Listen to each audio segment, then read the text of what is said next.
Okay, praise the Lord. Amen. Ay, naka-record na naman. Magandang umaga po sa inyo lahat. Good morning. O, tanghali na. Tanghali na po. Okay, muli tayo ay dinala ng Panginoon sa dakong ito para mag-aaral ng kanyang salita. Sa ating mga kapatid na manonood ng video ito, series of teaching about the book of Ephesians. Ephesians chapter 1.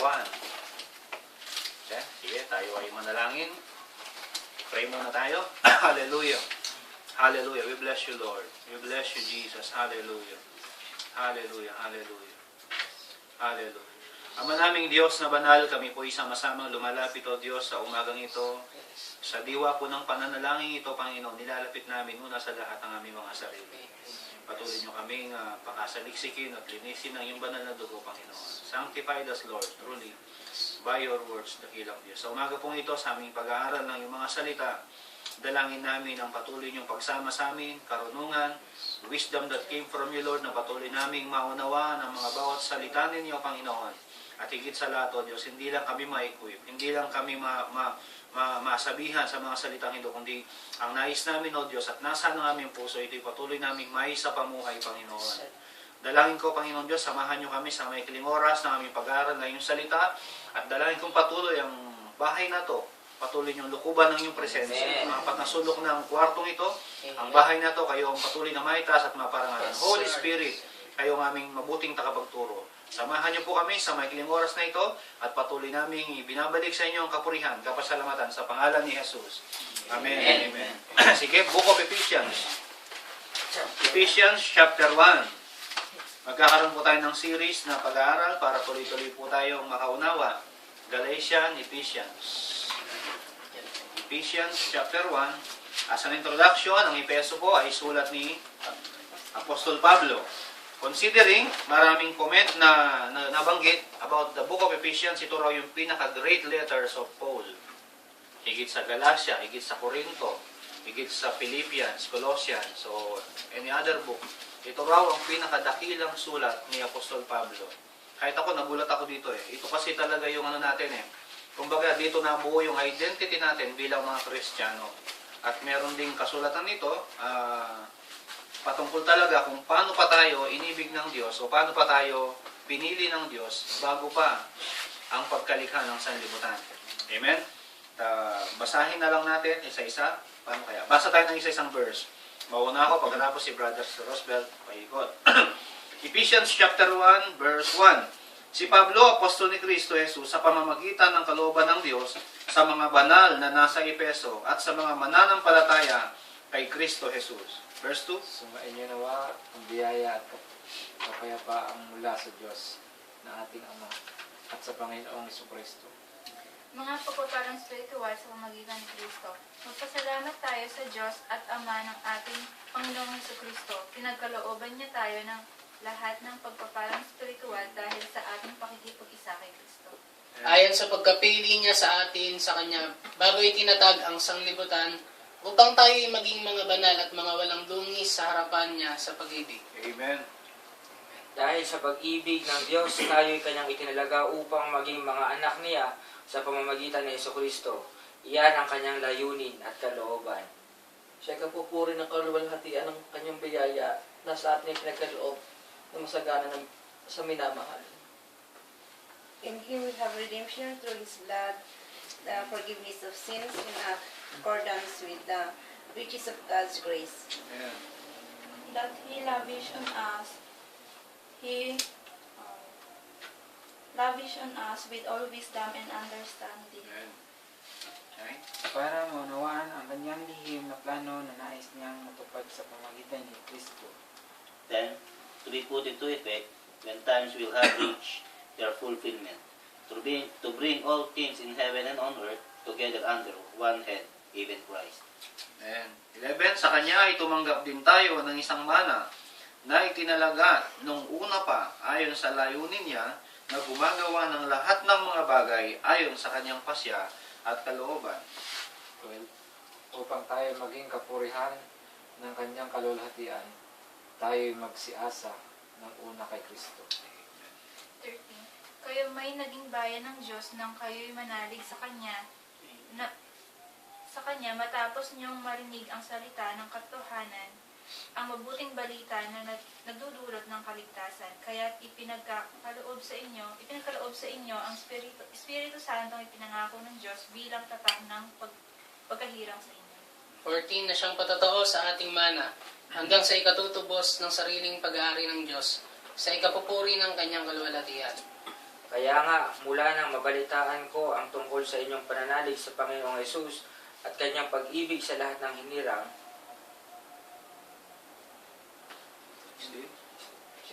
Ay hindi ako tumitigil ng pagpapasalamat dahil sa inyo na aking binabanggit kayo sa aking mga panalangin. 17. Keep asking that the God, our Lord Jesus Christ, the glorious Father, we give you the spirit of wisdom and revelation so that you may know Him better. Amen.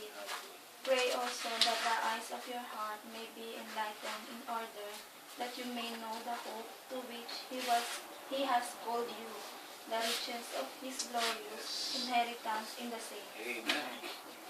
19 to 20.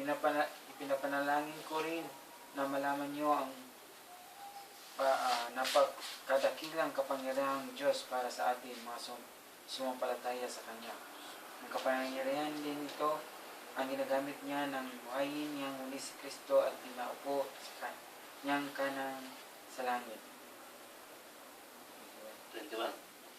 Far above all rule and authority, power and dominion, and every title that can be given, not only in the present age, but also in the one. Ayan, 22 hanggang 23 na to. At kanyang inilagay ang lahat ng mga bagay sa ilalim ng kanyang mga paa. At ginawa siyang ulo ng lahat ng mga bagay sa iglesia. 23. Na siyang katawan niya at ang kapuspusan niya na pumupuspos sa lahat ng sa lahat. May the Lord bless the reading of His Word. Amen. At medyo na tayo sa oras. 6 pages pa naman itong notes ko. Sikapin na lang natin. Siguro kahit na sa pagbasa lang natin, medyo nakaunawa na tayo, no? May naunawa na ba kayo sa pagbasa natin? Di ba? Mabuti ang Panginoon, okay? Ang Ephesians nga ay surat ni Apostol Pablo. Actually, si Apostol Pablo, siya yung sa lahat ng apostol, siya yung kakaiba sa lahat. Lahat ng books na sinulat niya is almost 14 books. Halos ng New Testament. Ang New Testament ay naglalaman ng 27 books. Ilan lang sa kanya? 14. So, di ba? Dami. At saka si Pablo nga, sabi nga niya, kino-question yung kanyang pagka-apostol kung di ko naalala, sa Corinto, no? Pero sabi niya nga sa Galatia, napako din ako. Napako din katulad ako ni Kristo. Sabi niya, I am crucified with Christ. Sabi niya, nevertheless, I live yet not I, but Christ liveth in me. And the life which I now live in the flesh, salaman, I live by the faith of the Sons of God who loves me and gave Himself for me. Lahat ng apostol na nagpaliwanag patungkol kay Kristo, si Apostol Pablo, ang lubos na nakapagbigay din kung sino si Jesus Christ talaga. Iba kasi yung encounter ni Apostol Pablo, introduction lang to, kahit na hindi natin siguro matapos, okay lang.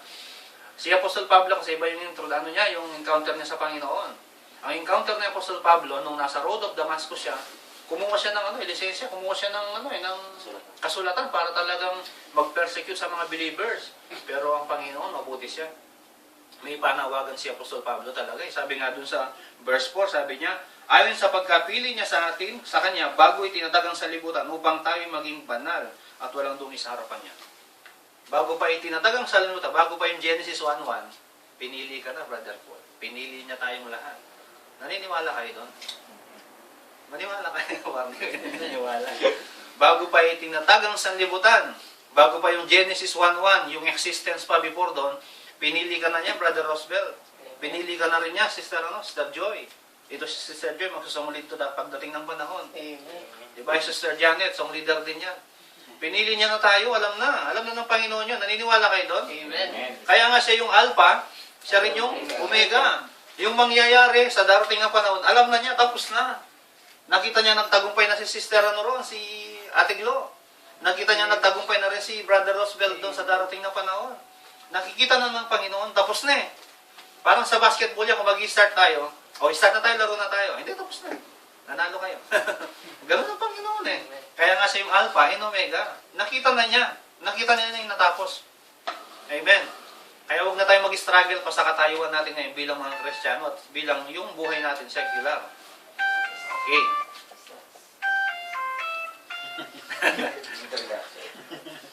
Bak- Okay, isa mo ng patalastas. Okay, tutok na tayo sa outline. Baka hindi tayo matapos kasi 6 na pages to eh. Okay. Okay, sa lahat daw ng sulat ni Pablo, ito yung pinakadakila, yung Ephesians. Kasi ito yung nagtataglay ng pagkapili sa atin ng Panginoon. At pagkatapos dito natin makikita yung identity natin. Minsan kasi kita natin sa sarili natin, ito ako, ang taba-taba ko, di na pumapayag. Ito ako, parang ganun, parang masyado nating, ano ba yung tamang words doon? Dinidegrade ang sarili natin. Hindi natin alam kung sino talaga tayo. Amen? Sabi nga dito, this writing is the desire of God to plan of God's building a worldwide church. Ito talaga rin, napunta rin dito ang Ephesians. Actually kasi, hindi lang siya patukoy talaga sa mga Kristiyano, sa mga Hudyo.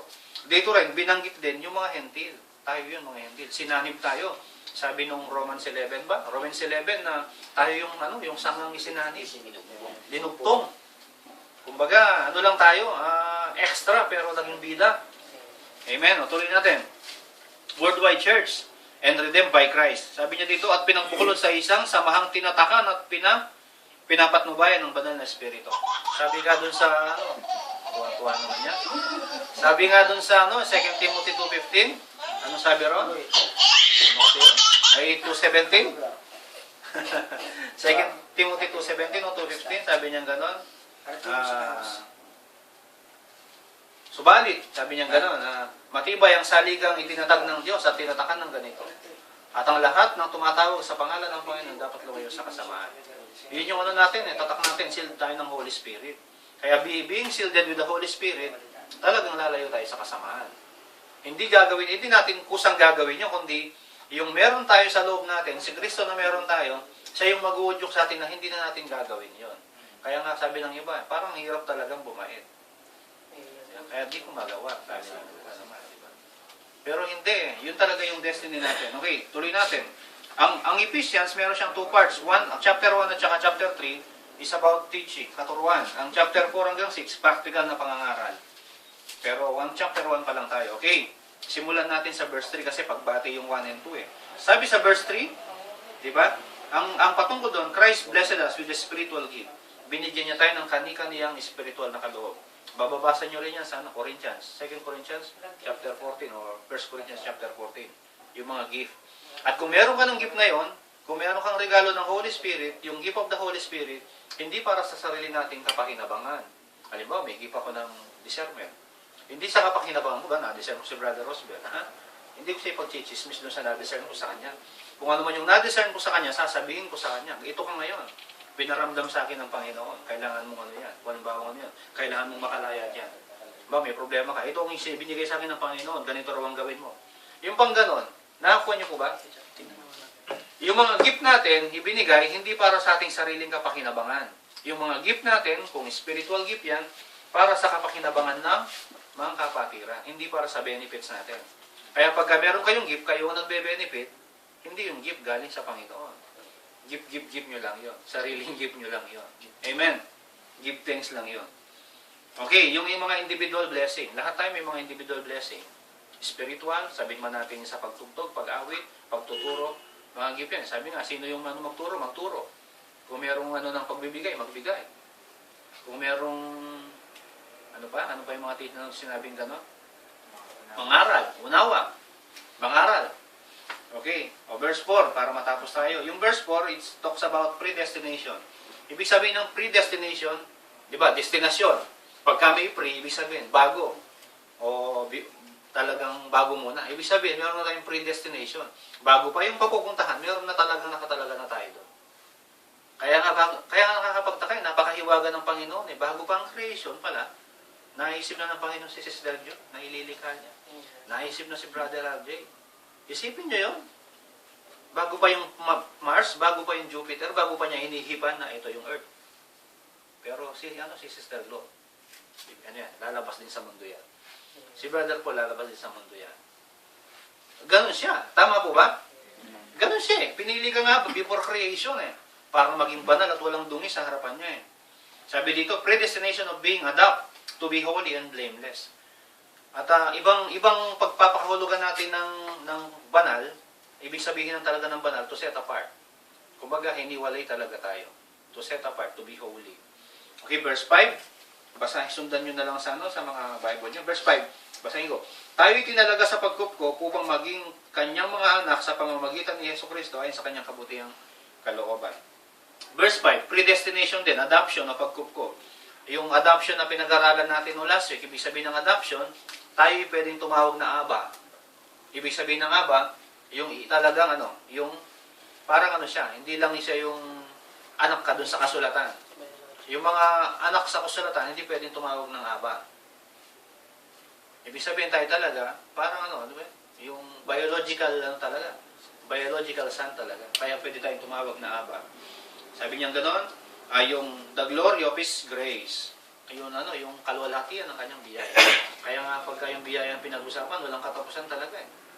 Kasi aakayin ka ng Diyos ng kanyang biyaya talaga. Panginoon, hindi yan para pagdapat. Kanina lang gumawa ka ng kabalbalan. No, tama na yan. Bumalik ka na, dito ka na. Anak ka naman kita eh. Kaya nga, Father talaga, palagi nating tandaan na Father, remain a Father. Na Son, remain a Son. Kapag anak na tayo ng Diyos, mananatili lang tayo ng Diyos. Sabi sa Bible, love yung pinag-usapan, di ba? Nothing can separate us from the love of God. Walang makapaghihiwalay sa atin. Hindi, marumi na ako, Panginoon, hindi na parapat dapat sa iyo. Basahin mong Ephesians kung sino ka sa harapan ng Diyos. Amen. Okay, tuloy natin. Verse 6. Kasi kung babasahin natin isa-isa, yung notes ko na lang, Verse 6, dami yan. From the glory of His grace, na walang bayad talaga. Libre talaga siya. Libre nating tinanggap. Verse 7 naman, katubusan sa kanyang dugo, kapatawaran sa ating kasalanan, abundant of His grace. Palagi masagana ang biyaya ng Diyos. Basahin natin yung verse 8, verse 7. Sa kanya meron tayong katubusan sa pamamagitan ng kanyang dugo, nakapatawaran ng ating mga kasalanan ayon sa kayamanan ng kanyang biyaya. Tapos na eh. Once and for all, naipako si Kristo. Hindi na katulad nung Old Testament time, pupunta pa yung dakilang saserdote para maghandog ng doon sa Holy of Holies. Magwiwisik pa ng dugo at pagka nasilayan pa yung saserdote na na mayroong kasalanan eh. Kasi may bell yun. Parang ito yung Holy of Holies. Ito yung lugar. Pero meron pang isang tabing na naghihiwalay doon. Papasok siya, pero meron siyang rito, may bell. At may tali siya. Yun yung yung pari. Papasok mag-ahandog. Nandun kasi yung kabanatipan eh. Wiwisikan niya ng may dala siyang dugo. Pero pag halimbawa nasilayan siya na meron siyang kasalanan, nangupit siya. Kaya yung mga masama siyang kasalanan siya, may tinatago siyang kasalanan, pumasok siya doon. Kapag hindi na tumutunog yung bell, ibig sabihin, namatay na siya. Ang gagawin, nakakatali na lang siya. Kung halimbawa, ganun ang gagawin sa church, pagpasok natin sa church, pag may nakitang kasalanan, ang dami siguro yung nakahatak, silpagkat yun na lang yung taga-hatak eh. Kasi ayaw niya mahatak. O ganun ganun sa Old Testament time. Iba yung presence ng Lord doon sa dakong kabanal-banalan, may iba pa rin yung presence niya doon sa mismong kabanatipan, yung merong tela. Yung niya, kaya nga, yun ang binabanggit sa tinanong ni Sister Joy noon. Tanda mo, yung tinanong mo doon na yung tabing, sabi niya. Kaya nung naipako na si Jesus Christ, kaya naipapako siya, siguro, sabi ng mga yan na, mamamatay na siya, mamamatay na. Kasi hanggang hindi siya mamamatay, hindi mabubuo yung yung prophecy eh. Kaya nung pagkamatay na yan na, matutupad ng lahat. Matatanggal na yung tabing, wala na maghahandog, siya na yung handog eh. Inihandog na siya, minsanan lang, kaya yung kasalanan natin, pag pinatawad tayo ng Panginoon, once and for all, isang beses lang tayo maging isang beses lang natin tanggapin talaga ang Panginoon. Tapat na yun, sapat na yun. Amen.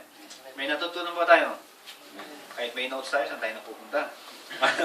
Verse 8, the mystery of God, or the will of God, revealed into the gospel according to His sovereign purpose. Alam mo yung sovereign? Makapangyarihang nasa. Hindi mo talaga maharap eh. Akala, hindi, ito lang ako eh. Cholo lang ako eh. Hindi mo makano yung ng Panginoon. Tingnan mo si Pastor na yun si Pastor Cholo, di ba? Ganun talaga, hindi mo makita yung ng Panginoon eh. Akala natin kasi, ito lang tayo, ito lang ako. Napakalit ko kahit mataba. Ganun ang tingin natin sa sarili natin eh. Pero yung sovereign purpose ng Lord, hindi natin naunawaan. Nakuha niyo ba yung talagang kung sino tayo sa pagkalikha ng Diyos? Okay, verse 9. Sabi nga pinaalam niya sa atin ang hiwaga ng kanyang kalooban. Basahin nga natin, parang ganda ng verse 9 na to. Na ipinalam niya sa atin ang hiwaga ng kanyang kalooban ayon sa mabuting layunin na kanyang itinakda kay Kristo. Meron nang nakatakda talaga. Kahit pa sabihin natin, Lord, palagi akong sumasablay, palagi akong puro failure ako. Itong week na to, puro wala akong matinong nagawa, puro sabi nga ni Pastor Dennis, puro kabalbalan. Pero hindi kayo talaga eh. Amen. Verse 10. Bilang katiwala ng kaganapan ng panahon, upang tipunin ang lahat ng mga bagay kay Kristo, ang mga bagay na nasa kalangitan at mga bagay na sa ibabaw ng lupa. Itong verse 10 na ito, medyo malalim siya.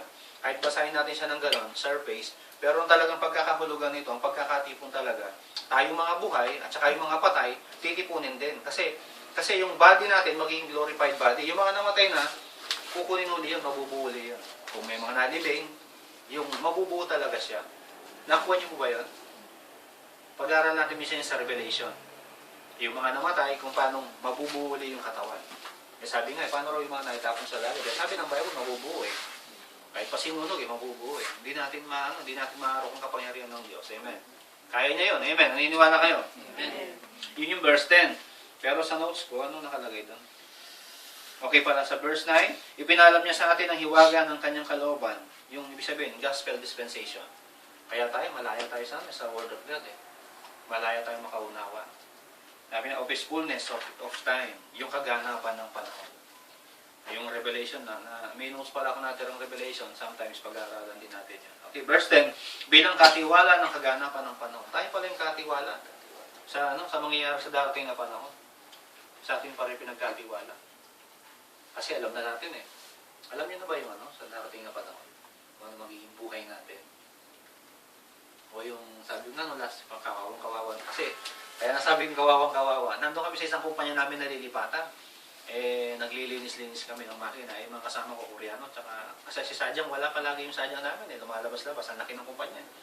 Pag wala yung Sadyang, umalit yung mga kasama ko, di naglilinis, di nagtatrabaho. Siyempre, Kristiyano tayo, hindi pwedeng gano'n. Saka pastor pa na ako, di ba? Kaya kahit hindi sila magtrabaho, kailangan magtrabaho ka kasi binabayaran ng oras. Diba? Kahit ako mag-isa lumalabas yan. Ako mag-isa lang ako dito. Linis ako malinis. Pero parang nahawa ko sa sarili ko. Parang kawawa naman ako. Hindi ako kawawa. Iba ako, anak ako ng Panginoon. Hindi ito yung hindi ito yung talagang ko. Talagang naging kawawang pakiramdam ko, kaya nahawa ko sa sarili ko tuloy. Pero maya-maya dumating sa dyan, nagtrabaho sila malay, may kasama ko nagtatrabaho. Dapat ganun tayo. Kahit walang nakakakita, sabi kasi, may watcher tayo sa taas eh. Wala man yung Sadyang, wala man yung mga pudyang, wala man yung mga opisyal na Koreano. Kailangan, pag naglilingkod tayo sa amo natin, parang naglilingkod na rin tayo sa Diyos. Amen. Para hindi tayo makulaan. Okay? Verse 10, sabi ganon, forming one church of both Jews and Gentiles. Kaya nga rito, hindi lang talaga siya patungkol sa mga Kristiyano o sa mga Hudyo. Nandito rin, ang binabanggit dito na nasa rin ng Panginoon talaga, ibigay ang Ebanghelyo sa mga Hentil din. Kaya ginamit sa Apostol Pablo eh. Nabasa ko nung sila ay nangaral na minsan sa Book of Acts yata tayo, nangaral sila, natuwa, hindi ko na maalala kung saan lugar. Tapos nung mangangaral sila uli, naganda yung mga tao. Kaso nga lang, meron na nagano sa kanila, merong yung mga ibang nandun, mga Pariseo, parang inano sila. Kaya ang ginawa ni Pablo, hindi na sila nangaral doon. Kaya nga siya tinawag para sa mga Hentil talaga. Ginamit siya ng Panginoon sa mga Hentil. Kaya pag-aaralan din natin yan sa darating na panahon. Verse 11, tumanggap tayo ng isang mana.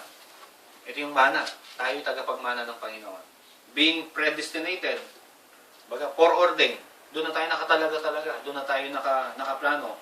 Appoint beforehand. Yun na yung layunin talaga ng Diyos na mangyayari para sa atin. Kasi pagka isipin natin palagi yung kalagayan natin dito, hindi natin maunawa kung ano meron sa darating na panahon. Talaga mandulungo tayo. Pero pagka makita natin kung sino tayo sa harapan ng Diyos, wala na, ito na, Lord, salamat. Kaya nga kakantayin mo rin, salamat. Kasi makikita mo na kung sino ka sa darating na panahon eh. Amen. Amen po ba? Amen. Okay, sa layunin niya na gumagawa ng lahat sa bagay ayon sa kanyang pasya at kalooban. Counsel of His own will. Mangyayari ang lahat ng bagay dahil ito yung kalooban ng Diyos. Kahit ayaw mo pa, lalayo ka man. Kaya nga yung biyaya ng Diyos eh. Kaya nga nung na-compose ko yun, sabi ko nun, ang kabutihan ng Diyos ang sa akin ng umakay. Alam mo, gumagawa na ako ng hindi maganda rito nun. Saan ako nakakapunta? Nakadalawang motor ako dito, pangalawa yung motor ni Brother Mulong. Saan ako nakakapunta? May motor ako dati. Motor ako ng motor. Nakakarating ako ng Osan, Namsa. Ano-anong pinupuntahan ko. Pero alam mo, nakita ko doon. Sabi ng Panginoon, anak, kaya pinapapala kita hindi para sa ganyan. Kaya nga na-compose ko yung ang kabutihan ng Diyos. Eh. Nung binibless pa ako lalo ng Lord, kung magawa pa ako ng kabalbalan, sabi ko, nagising ako. Kaya sabi ko, Lord, talaga mabuti ka. Mayaman ka sa biyaya. Amen. Kaya kailangan, natin yun, naramdam natin palagi. Sana tayo, verse 12, upang tayo umasa kay Kristo, should be to be the praise of His own glory. Basahin natin yung 12. Sabi niya, upang tayo umasa kay Kristo, at mabuhay upang purihin ang kanyang kalulatian. Palagi nating ina-acknowledge yung mga bagay na nagagawa niya sa atin. Acknowledge natin yung kanyang glory. Acknowledge natin yung kanyang grace. Biruin mo. Sabi nga doon sa Lamentation, sabi niya, for there are new every morning. New every morning. Laging bago. Sabi niya, ito'y laging sariwa sa bawat umaga. Katapatan mo'y dakila. Tapat ka't dakila, O Diyos, tapat ka't dakila. Napakatapat ng Diyos. Many times, hindi man tayo naging tapat, pero siya, consistent. Amen. Consistent siya. Kahit natutulog ka minsan, tapat pa rin ang Panginoon. Amen. Diba? Kahit minsan, sablay na, tapat pa rin ang Diyos. Ituloy natin para matapos na. Okay? Verse 13, ito yung pinakaano sa lahat. Verse 13 and verse 14, ito yung talagang pinakabuod ng ating Sa verse 13, sa kanya kayo rin naman ay nakarinig ng salita ng katotohanan, ang ebanghelyo ng iyong kaligtasan, at kayo sa kanya ay sumampalataya sa kanya, ay tinatakan ng ipinangakong Espiritu. Yun yung sealed of the Holy Spirit, o promise. Holy Spirit promise. Tinatakan na tayo. Kaya ipinangako na yung Holy Spirit para sa atin. Ito yung pinakamaganda, verse 14. Siya ang katibayan ng ating mana. Yung Holy Spirit na itinatak sa atin, yun ang katibayan na tayo nagmamana, tayo magmamana. Halimbawa, bukod dun sa pangalan sa atin, pangalan natin, ako bilang apelido, Kalagman. Anak ako ng tatay ko. Diba? Bukod dun, nakatiyakan ako yung magmamana pagka sakaling nawala ng papa ko. Diba? Pero wala kaming mamanahan yung bahay lang namin. Ganun din sa Panginoon sa atin. Tinatakan na tayo ng Holy Spirit, yun na yung mana natin. Katiyakan. Alam niyo ba yung halimbawa, kukuha ka ng bahay, pagka magda-down payment ka, yun yung tinatawag na paunang bayad, di ba? Kapag ka nagbigay ng down payment, ibig sabihin, kukunin mo yung lupa. Amen po ba? Kaya nga tawag sa English doon, anong tawag doon? Yung earnest money. Paunang bayad. Ngayon, katiyakan na tayo ay dadali ng Panginoon doon sa kalangitan, yung Holy Spirit, yun yung advance deposit. Nakuha niyo po ba? Amen. Kapag ka wala sa yung Holy Spirit, ibig sabihin, wala ka ng guarantee. Wala kang guarantee. Pero ibinigay na sa atin Tinatakan na tayo ng Holy Spirit promise. Yun na yung katiyakan. Amen po ba? Amen. Hindi rin nagugulat Okay. Sabi dito, sealed with the Holy Spirit of promise. Sabi nga sealed from security from Satan. Kaya tinatakan tayo para ma-secure tayo sa kaaway. Para hindi tayo makuha ng kaaway. Kaya nga may tatakan na, di ba yung mga baka? Yung mga, hindi kasali yung baboy. Yung mga baka, pagkakakatayin, may tatakan, di ba? Tinatatakan. Tapos yung to be given, yung pangako, a promise of good and blessing. Kapag tayo nandito kasi, bukod pa dun sa, ang blessing kasi ng Panginoon, hindi lang palaging eternal Nandito rin yun Diyan 10:10 ba yun, Brother Molo? Diba? Sabi nga gano'n, the devil is come to kill and to destroy, but I come that you might have life and have it more abundantly. Ano ba yung abundantly? Ang abundantly kasi minsan lang natin parang pagkain lang Possession, hindi. Abundantly, spiritual, abundantly yung natin sa secular na buhay natin. Lahat abundantly sa lahat. Masasatisfied tayo. Verse 14, katibayan ng ating mana, yung Holy Spirit. Yun yung earnest.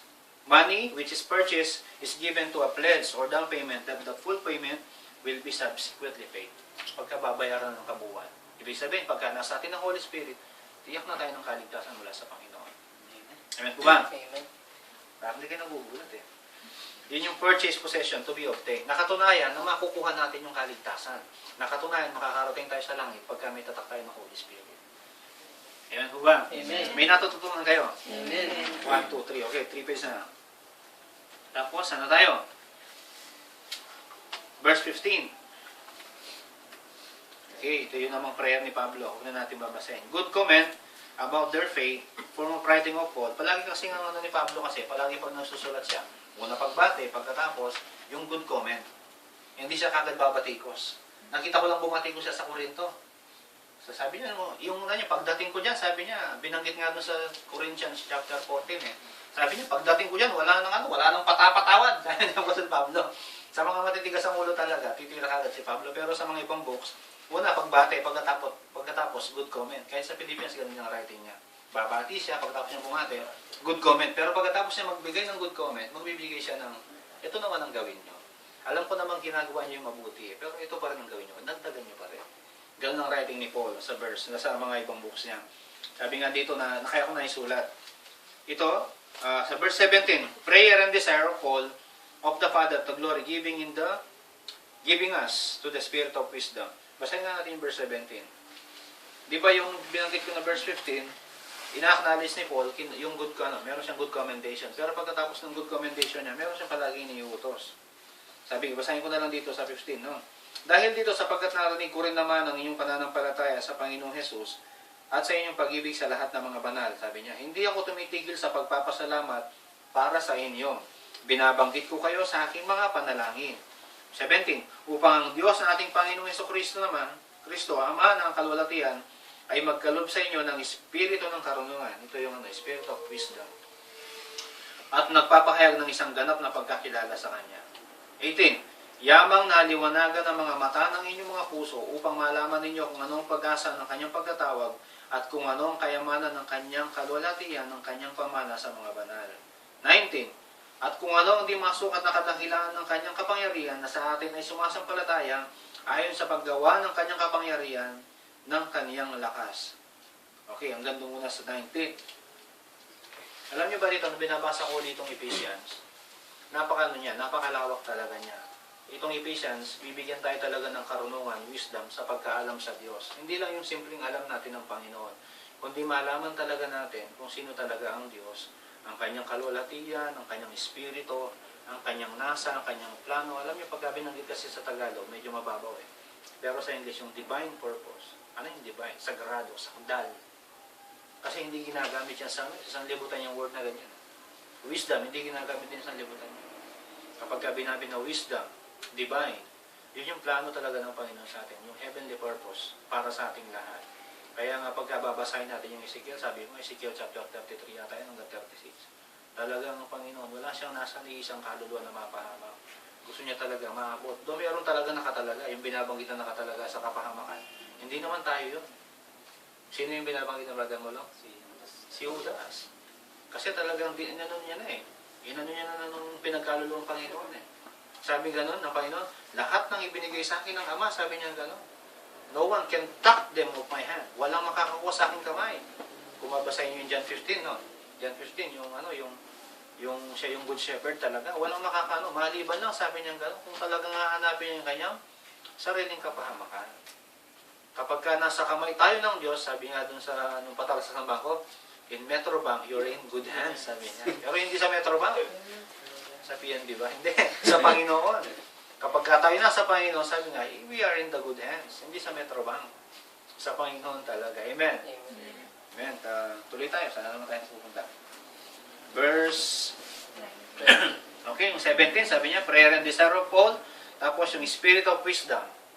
Mahalaga to. Fullness of knowledge of Him. Magkaroon tayo ng espiritu ng karunungan para lubos natin siyang maunawa. 2, fullness of knowledge of Him. Magkaroon tayo ng pagkaalam. Pagkakasikilala natin ng Diyos, alam natin ng Panginoon, alam natin siyang ibabahagi. Pagka may nagpa-counsel sa'yo, Pastor, ganito kalagayan ko. Hindi, ganito ang Panginoon. Kayang-kaya na yan. Kapag kasi, hindi ko kilala si Brother Jen, nagtanong, hindi kilala siya. Halimbawa, kanina, tinext ako ni Sister, diyan na tinatanong si Sister Amor, nandito na, wala naman ako alam, hindi naman siya nag-text. Pag ganun, wala kang kaalaman, wala kang alam. Pero pagkakilala mo isang tao, nagbanggit tayo patungkol sa Panginoon, mayroong nagpapa-counsel. Hindi, wala na. Ano na ako? Nandito na ako, nakasadlak na ako sa kasalanan ito. Hindi. Kapag kakilala mo ang Diyos, may papaliwanag mo kung gaano kasagana, kung gaano kalawak ang biyaya ng Diyos, kung gaano kalawak yung karunungan, yung sakdal na plano ng Diyos. Nakuha niyo po ba? Amen. Para maipaliwanag mo, para makakain mo siya. By the word of God, kasi makasalanan ka na. Diyan ka na, nakakakda ka na sa kakatulad, mamatay ka na dyan. Kaya kailangan alam natin yun, equip tayo ng word of God, amen. Kaya nga natutuwa ako nung minsan, nung may kinounsel ako, yung kinukwento ko sa inyo, salamat, pastor, sabi niya. Hindi mo kinondem. Pero talaga, parang naano na ako, pero hindi. Hindi ganun ang Panginoon. Ako yun siguro, pero ang Panginoon kasi malawak eh. Sabi niya, Romans eh. From where sin abound, grace is much more abound. Kasi pagka nabanggit mo lang yung grace, simple lang yung grace eh. Pero pagka makita mo yung lawak ng Diyos, na kaya kang abutin talaga. Amen po ba? Nano ko na bang pinapag-aralan natin ngayon? Lalo ko na sa Lord eh. Yung kaya niyang gawin sa buhay natin. Kaya nga minsan, yung mga ano natin, minsan struggle tayo eh. Struggle tayo sa buhay. Hindi, pag-aaralin ko pa yung anak ko, pag-agawa pa ako ng bahay, mag-aasawa pa ako, sabi ni Stella Joy. Diba? Yung mga ganong bagay, struggle pa tayo eh. Pero planchado niya sa planchado na, di ba? Jeremiah 29 verse 11 ba? For I know the plan I have for you, saith the Lord. Ayun na yun eh, tapos na yun. Amen po ba? Okay, tuloy natin. Para naman ang sarap mag-aaral ng Word of God. Okay? Sabi nga ni Pablo dun sa fullness of knowledge of Him, sabi ni Pablo, that I may know Him and the power of His resurrection. Ano ba ito? Parang hindi kilala ni Pablo ang Panginoon eh. Sabi niya, that I may know Him. Hindi, ang nasa ni Pablo, kundi makilala ko pa siya ng lubusan, ng malaliman. Amen po ba? Hindi pa siya nasasapat dun parang may pangaral. Kaya nga niya, ang dami niyang sulat eh. Kaya bawat pupunta si Apostol Pablo, discern na niya kagad eh. Sabing gano'n, ganyan-ganyan, may nagsumbong sa kanya, ganyan-ganyan. Kaya sinabi niya, sige, ngayon pa lang yung gumagawa ng ganyan, sabi niya gano'n, ibigay niyo na siya kay Satanas para hindi mapahawak kanyang espiritu. Alam niya na niya eh. Nararamdaman niya. Sabi nga ni Apostol Pablo, kahit wala ako dyan, nandiyan ang aking espiritu. Ganun siya kalawak kasi kilala niya ang Diyos. Pagka kilala mo ang Diyos, malawak ka sa pagkaunawa sa Diyos, magpaparamdam sa iyo ang Panginoon ng malawak din. Mararamdaman mo yung kanyang presensya. Kaya pagka kahit malayo yung tao, madidiscern mo siya, lalo pagkakatabi mo. Lalo mo siyang madidiscern, mararamdaman mo kung anong kalagayan niya, pang-spiritual. Amen po ba? Sabi ni Pablo dun sa 1 Corinthians yun, di ba? Kasi yun yung, alam mo, sabi niya, buhat nung ilabas ang mga Israelita sa walang gumagawa ng ganyan. Kasi sinisipingan niya yung sinisipingan niya yung asawa ng kanyang ama. Kaya nga sabi niya po si Pablo dun sa mga tiga-Corinto, bigay niyo niya ng kasataas. Inatulan na eh. Para hindi na raw mapahamak ang kanyang espiritu. Ganun ka si Apostol Pablo, ganun siya kalawa. Kaya nga sabi nga niya, marami, pagka karunungan ng pag-usapan, talagang sasabihin niya marunong siya, pero pagka sa kababaan, talagang pinakamababa siya. Sabi nga, siya raw yung pinakano sa mga apostol. That I may know Him and the power of His resurrection. Okay, yes, salamat sa Panginoon. Anong oras na? 12:30 na? Opo. Sige, tapusin natin. Sayang naman yung oras. Taglit naman yung practice. Verse 18, yung enlighten the eye of our heart para bubuksan palagi yung nating puso, mata ng ating puso. Pwede rin din masabi nating discernment para malaman natin talaga yung magandang bagay. Sabi nga nung may nag-post yun daw nagpapahalaga sa mabuting bagay. Sabi nga nun, nag-aalaga ng kanyang kaluluwa. May nag-post sa Facebook. Sabi niya, kung malaman ninyo ang pag-asa ng sa kanyang pagkatawag, kung ang kayamanan ng kanyang pagkatawag, malaman din natin yung kayamanan ng kanyang pagkatawag. Okay, kung ano ang kanyang kayamanan ng kanyang kalulatian ng kanyang pamana. Mayaman sa kalulatian sa ating pamana sa atin. Magmamana tayo. Yung English words doon, bukod dun sa yung heirs. H-E-I-R-S. Verse 19, the unmeasurable great of His power, the Lord can do a great miracles. Example, Christ. We have a big God. Meron tayong malaking Diyos talaga. Darating yung panahon, pag-aaralan din natin yan. Christ is the proof na talagang mahal tayo ng Diyos. Ibinigay niya si Kristo. Amen. Tapos 21. Sabi niya gano'n, and put all powers of Christ. Ibinigay talaga ang kapangyarihan lahat kay Kristo. Siya ang sumasa lahat. Kaya nga alam niyo, ang Panginoon talaga, kaya nga may, ako na yung post dito. Hindi pala sa kala ko sa Facebook ko na yung post dito, wala na yung sulat. Sabi nga gano'n, pakinggan niyo. For the love of Christ is so great towards to the church, that even though He fully satisfied with all things, Diyos na siya kumpleto ng lahat Anong ginawa niya? Sabi niya, yet He considered Himself but a man. Alam yung man? Lumpo. Kinonsider niya ang sarili niya parang lumpo, parang inutil. Sabi niya, unperfect head. Unless He that the church joined Him as a body. Para maano lang talaga niya, maiugnay lang niya tayong lahat para sa church, sa kanyang katawan. Maisanib lang tayo talaga bilang katawan niya. Ginawa niya lahat, di ba? Sabi sa Philippians chapter 2, pababa, babasahin natin, para siyang tupa nakakatayo na walang imik man lang. Para maabot niya tayong lahat. Para mailigtas tayo ng Panginoon. Napakalaking Diyos. Naging maliit, hanggang pumasok. Naging maliit, pumasok sa sinapupulan ng isang babae. Nailuwal siya, namuha siya, kasama ng mga tao. Iniwan niya ang pagka-Diyos para maabot lang tayong lahat. Imagine niyo yun.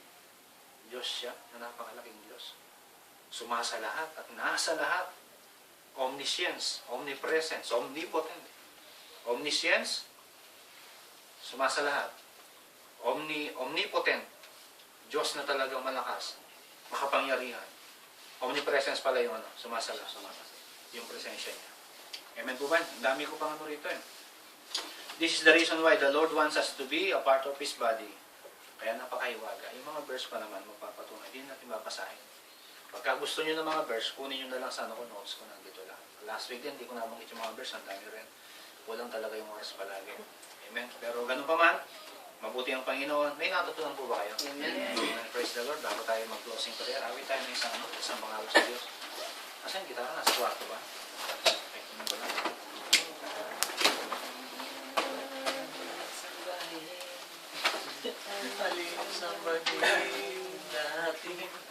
Ano yung katapatan nyo, Diyos mo yan.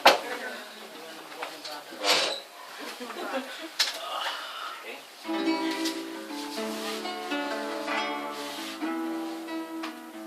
Pinanta natin kanina yun, ano? Panginoon. Okay. Awitin natin yun. Sige. Mag-start tayo magbanggit ng kabutihan ng Diyos. Magpasalamat tayo sa Kanya. Hallelujah. Sige, ngayon pa lang, palayanan natin ang ating spirito.